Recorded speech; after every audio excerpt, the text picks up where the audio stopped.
5ই September বিশ্বজননী মাতা তেরেসার মহাতিরোধান দিবস। খ্রিস্টীয় ক্যালেন্ডার অনুযায়ী কলকাতার সাধ্যী মা তেরেসার মহাপার্বণ দিবস, ফিস্টি। তাই এই দিনটি মিশনারিজ অফ চ্যারিটি সিস্টারদের কাছে এবং আপামর খ্রিস্ট ভক্তদের কাছে অতি পবিত্র গৌরবের একটি দিন।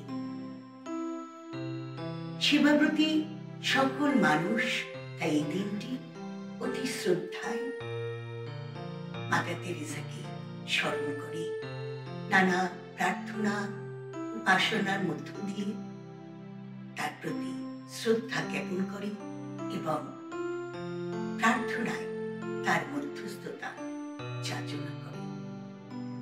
আমরা মাতা তেরেসাকে জানি একজন আদর্শ সমাজ সেবিকা হিসাবে। তিনি ছিলেন দুস্থ, অনাথ, আতুর, অসহায় মানুষের একমাত্র অবলম্বন। তাই শুধু প্রাতিষ্ঠানিক মাদার তেরেসা না, তিনি সততই ছিলেন সকল অসহায় মানুষের একমাত্র অবলম্বন। কিন্তু আমরা জানি তার আরেকটা পরিচয় আছে। তিনি যেমন সমাজ সেবিকা ছিলেন, তেমনি ছিলেন একজন আদর্শ শিক্ষিকা।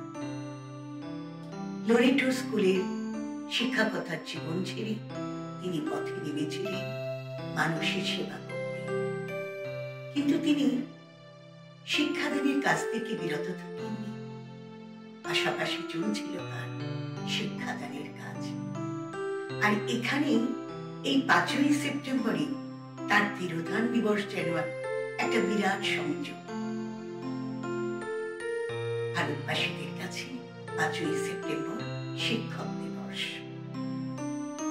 সর্বোপরি ডক্টর রাধাকৃষ্ণনের জন্মদিন, যেটা শ্রদ্ধায় শিক্ষক দিবস হিসেবে পালন করা হয়।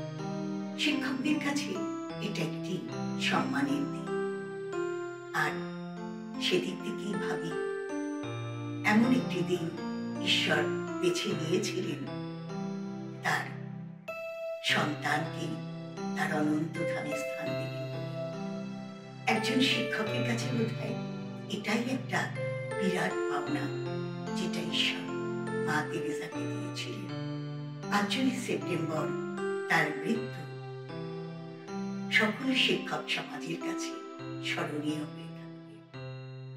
তাই এই দিনটি সাড়ম্বরে সকল খ্রিস্ট উপাসনাকারী মাতারকে যেমন শ্রদ্ধায় স্মরণ করা হয়, তেমনি অসহায় পথচারী স্কুল ছোট ছেলে মেয়েদের জন্য তিনি যে বিদ্যালয় প্রতি মাসের স্কুল একদিন স্থাপন করেছিলেন, যেখানে অজস্র ছেলে মেয়ে তার শিক্ষাদানে লেখাপড়া শিখে মানুষ হয়ে জীবনে প্রতিষ্ঠিত হয়েছিলেন, তাদের কাছেও এই দিনটি অত্যন্ত গুরুত্বপূর্ণ।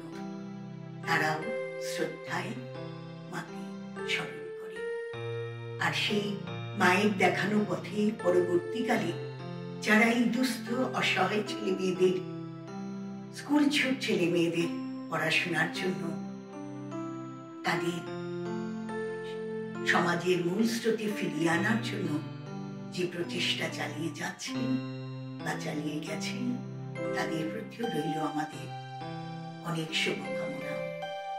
বিশেষভাবে মাদারের আশীর্বাদ, মাদারের অনুপ্রেরণা তাদের জীবনকে আরো ত্বরান্বিত করুন এবং অনন্ত ধাম থেকে মাদারের আশীর্বাদ এই সকল সন্তানের উপর ঝরে পড়ুন, এই প্রার্থনায় সবাই ভালো থাকুন, সুস্থ থাকুন।